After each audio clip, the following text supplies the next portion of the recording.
if you look at this function here, if you want to show that the slope of every tangent line is positive, the other way to word that is to say that the derivative is always positive, right? Okay, show that the derivative is always positive. So first you probably want to find the derivative. You could write it as that to the negative 3 if you want.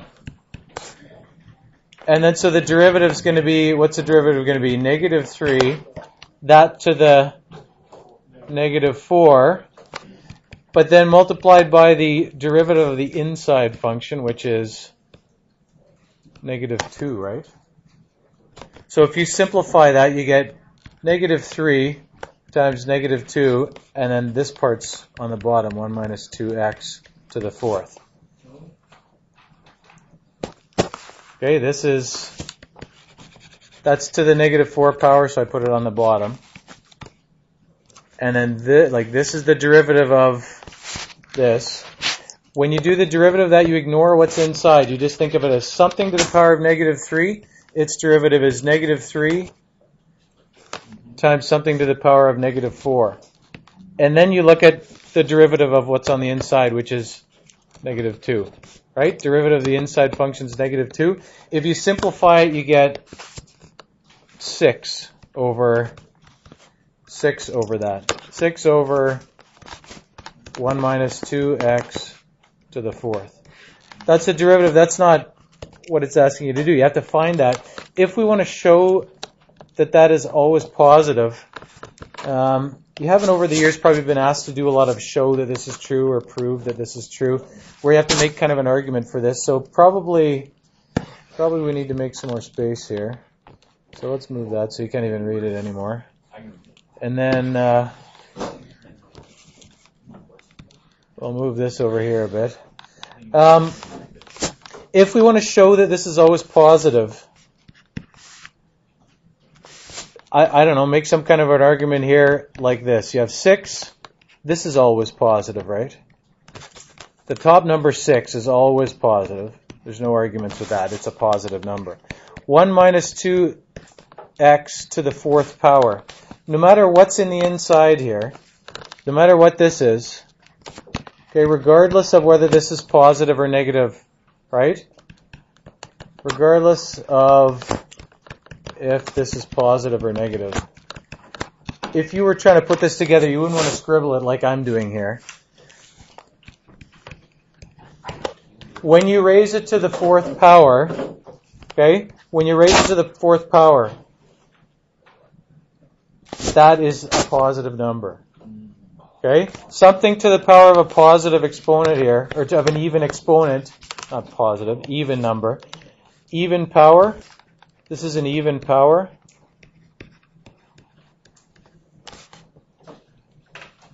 The denominator will always be positive, unless it's 0, in which case the derivative is undefined anyways, right? So this was a bad start when I started writing here. Okay, even power. Denominator is always positive.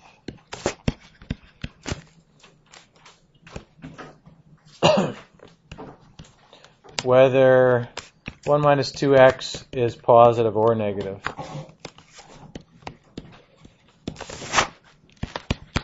If 1 minus 2x equals 0, then the derivative is undefined, right?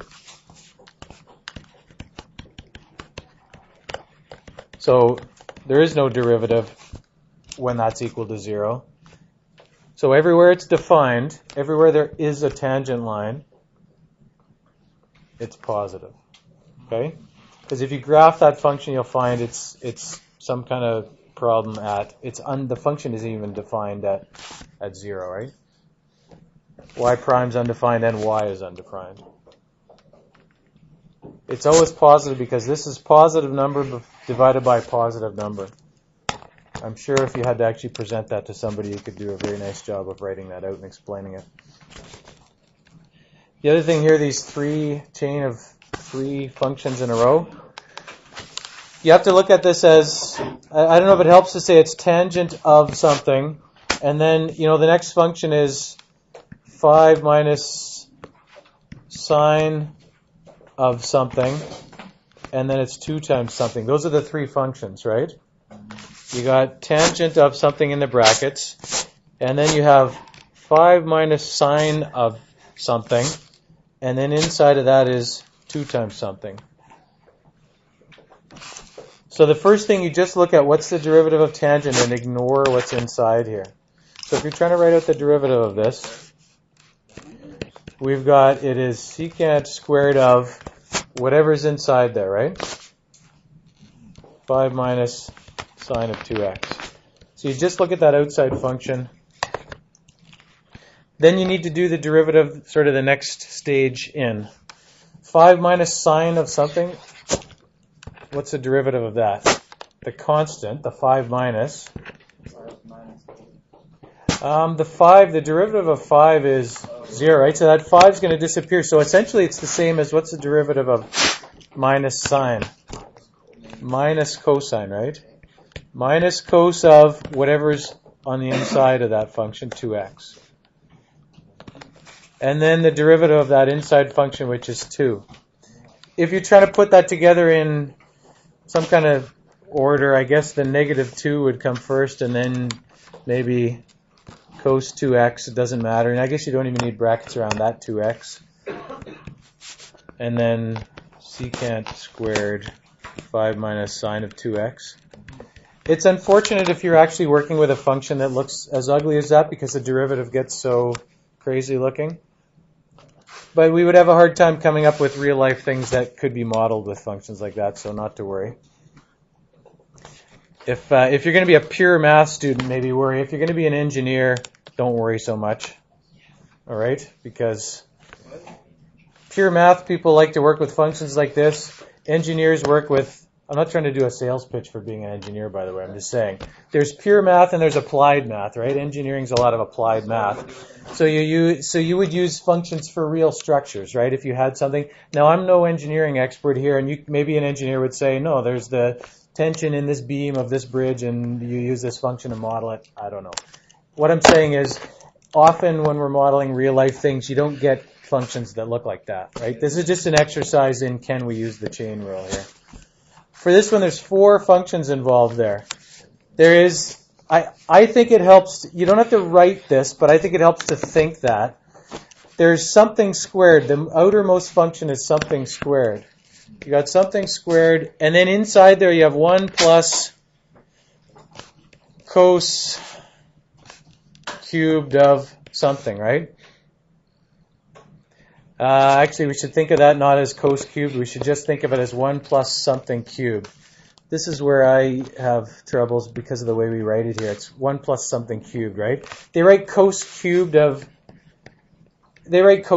for some reason when they actually mean something cubed, right? Cosine is in here. If you write cos cubed, I don't know why they don't write log cubed like that same way.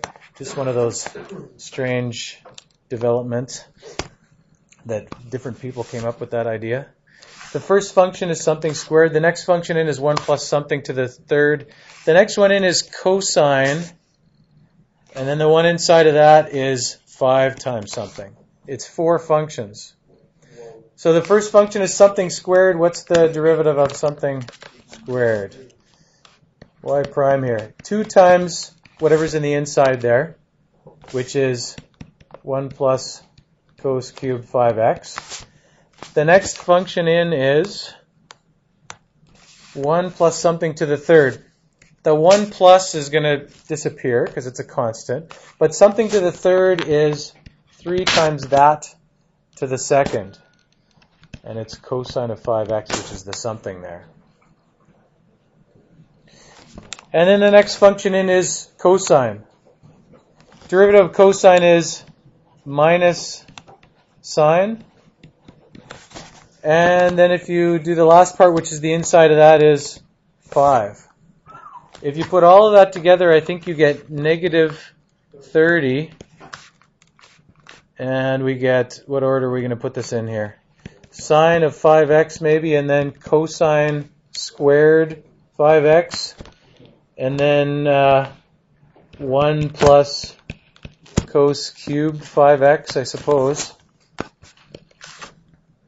If you really wanted to check your answer, I suppose what you would have to do is evaluate for a couple numbers here, and then use that n deriv thing with this function and check a couple numbers there. You could actually do that if you really were dead set on checking your answer.